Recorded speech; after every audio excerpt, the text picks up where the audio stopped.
So first and foremost, what I'd like to reiterate anytime we talk about solar in Ireland is Ireland is actually sunnier than you think.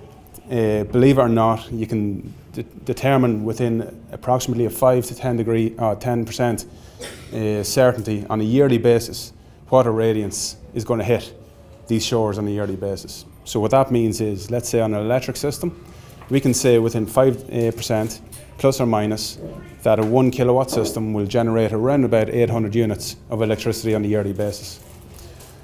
Now, as you can see here at the bottom, it is the sunny southeast as it's known, and even the south there, Cork itself, you do have better radiation levels, pretty much meaning that you do have more sunshine, more daylight. Believe it or not, and Ireland, we're blessed with really long days in the summer. So although the sunshine isn't beaming down off our backs all day, every day, from 5 a.m. till approximately 10 p.m. on your longest day of the year, you are actually getting solar gain. Obviously, with that, you get the bad parts. In the winter time, your shortest day, you're pretty much talking about, when you're talking about solar gain, almost 9 a.m. till about 4 p.m. So the day widens that much. But simple daylight alone, especially for solar PV, is all that's necessary. As we know it, or as a lot of people in Ireland would know it, there's two different types of solar.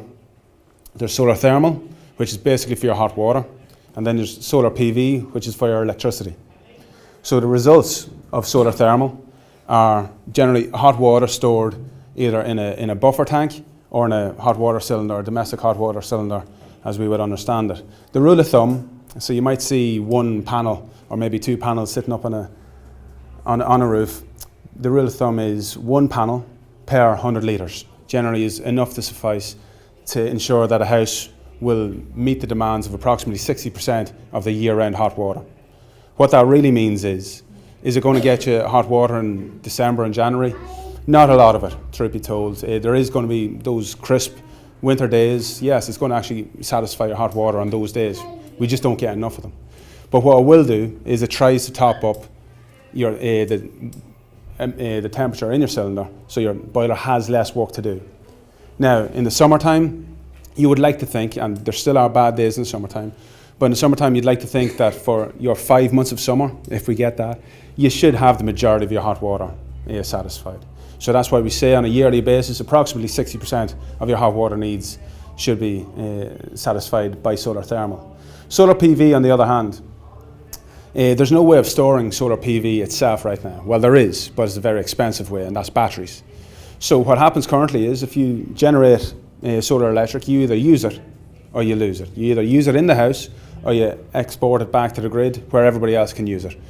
Problem is right now, ESB don't give you any money for it, so you're better off using as much of it as you can in order to get the most benefit from that. Now, where that actually comes into effect is you can actually make that into a thermal system also. So when you're about to export out to the grid, there's a wee sensor, a clamp, that realizes that I'm about to put 1 kilowatt out to the grid, and it says stop, come back, and it'll put 1 kilowatt into your hot water tank through your immersion, making sure that you're getting the majority, or you're getting the most of your electricity that's been generated for free. From our experience, we've actually done quite a bit of solar PV in the north through a sister company of ours. From our experience, what we find is for every 2 kilowatts into 100 litre cylinder, so basically a 4 kilowatt system into a general 200 litre system, we find that generally looks after approximately 90% of your year-round hot water, and that's from a survey of our installs up north. So the reason for that being, you don't have stagnant energy, and I won't bore you with the science of it, but let's say in a winter's day, you've got solar thermal and you've got 30 degrees sitting on your roof.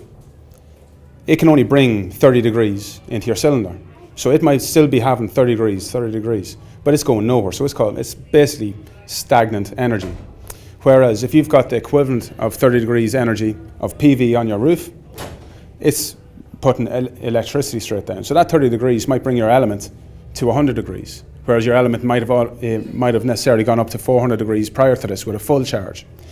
So what you're getting now is a trickle charge of continuous energy. So you're not actually losing out on anything. That's what makes PV far more efficient when it comes to generating and making hot water.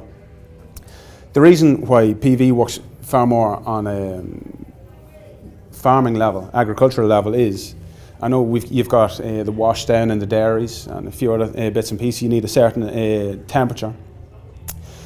Because there's no stagnant, you're not stopping at 30, you can bring that up to maybe 40 or 50. You're getting closer to the temperatures you need for the wash down.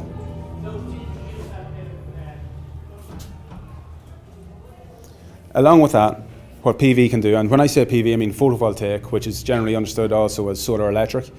So it's more efficient for heating your hot water at higher temperatures. But also, what it's doing is it's help running your coolers, it's help running your machinery, it's helping to do all these other things and then looking to satisfy your hot water next. So because of that, you're getting to reduce your electric bills and you're getting to heat your hot water. So it's the best of both worlds. Again, it's easily installed. Both these systems, be it thermal or electric or PV, can be installed or should be installed in simply one day. An efficient team should be out, approximately 2 to 3 people on any team, and they should be in and out within about 25 minutes, or within about 3 to 4 hours will generally do it actually. Visual comparison for you there, the top panel there is solar thermal, generally 2 to 3 panels, and the bottom picture here is your solar PV. Generally, although you will see solar PV on new builds with 3 and 4 panels, the minimum panel that I would recommend is around about 7 or 8, which is a 2 kilowatt system. If you see 2 or 3 panels on a new build, that's simply to pass Part L, and it's actually given that system a bad name because it's very small. It's really not doing anything for the system, but it's ticking a box for SEAI. So I would like to see that broadened slightly, but that's how you're getting on. A 7 to 8 panel system is a nice size system for both a household and to satisfy your hot water. The average system in the north that we used to install was a 15 to 16 panel system, same as that in the UK, so that was a 4 kilowatt system. How solar PV works itself, so you've got your panels and then you've got your inverter, and that's pretty much the basics of it. Your panel generates DC electricity and your inverter changes that into AC electricity to make it so it's ready for household use.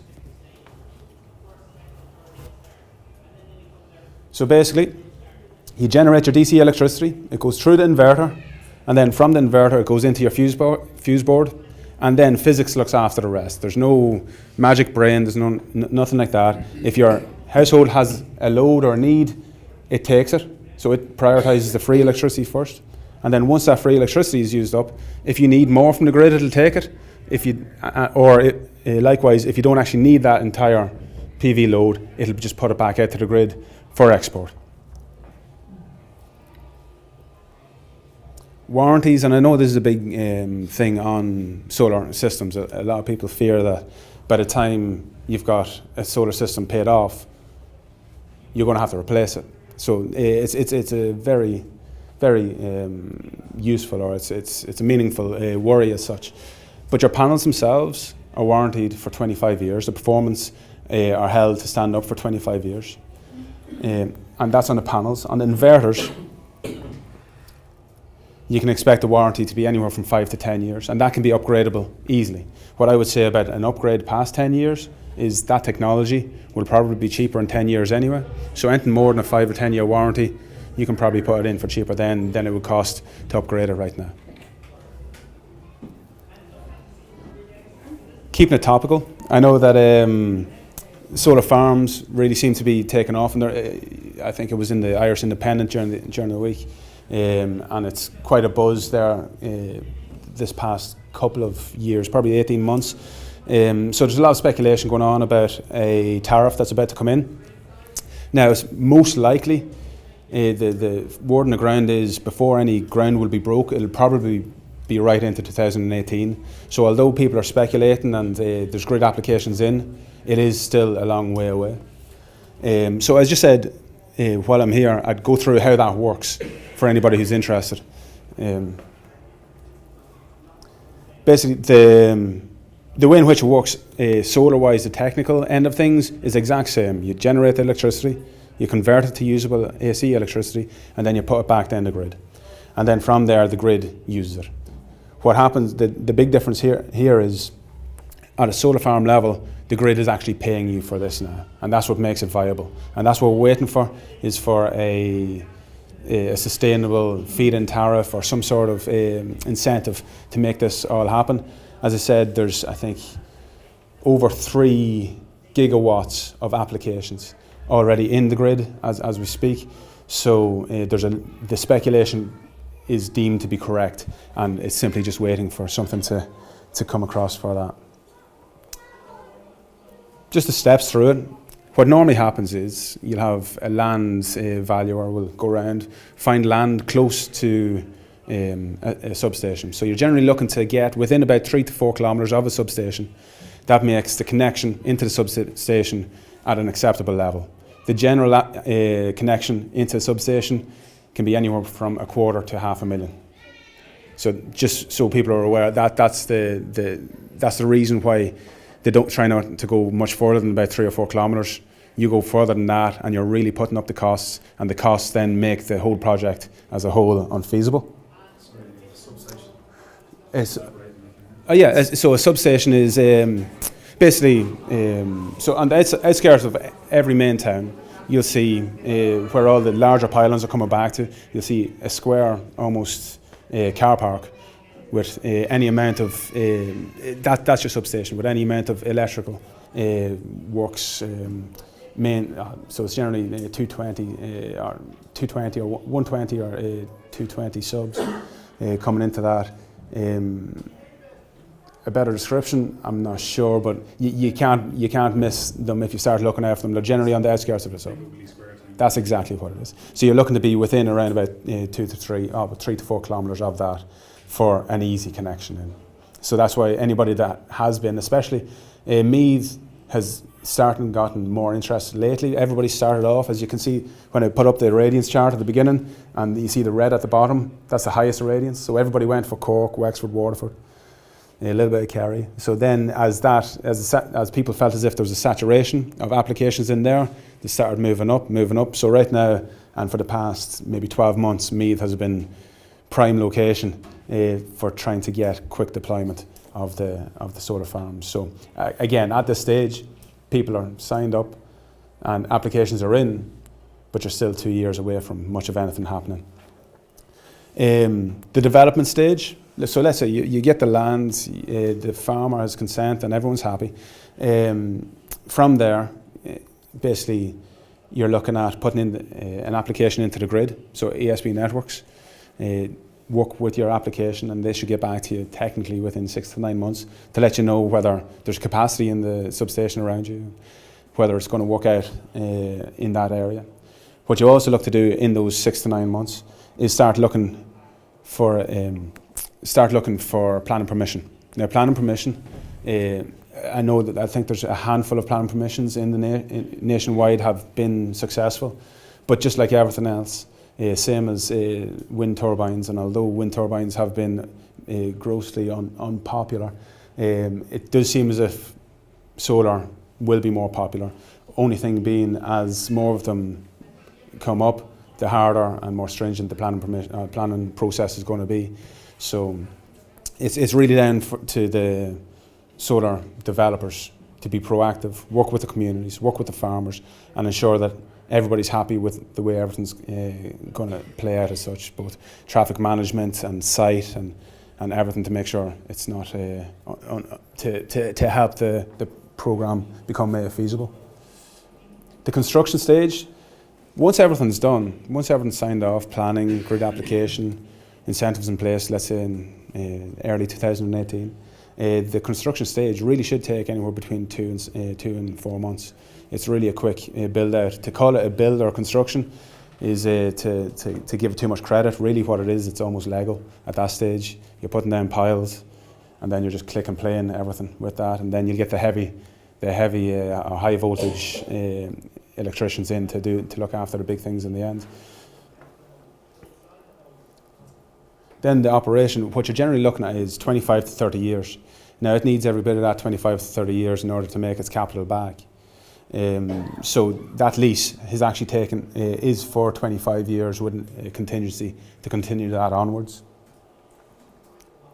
And then I guess financially how that works, so everyone's aware, I guess. On a farmer level, a farmer can expect anywhere up to, I think, €1,000 per acre at least is generally the run of it. Now, a 4 megawatt or a 5 megawatt seems to be the run-of-the-mill system that's going in. And you're talking about 5 acres per megawatt. So that's pretty much what's happening. So an average farm would have an income of 25,000 per year if they were to go ahead with a solar farm.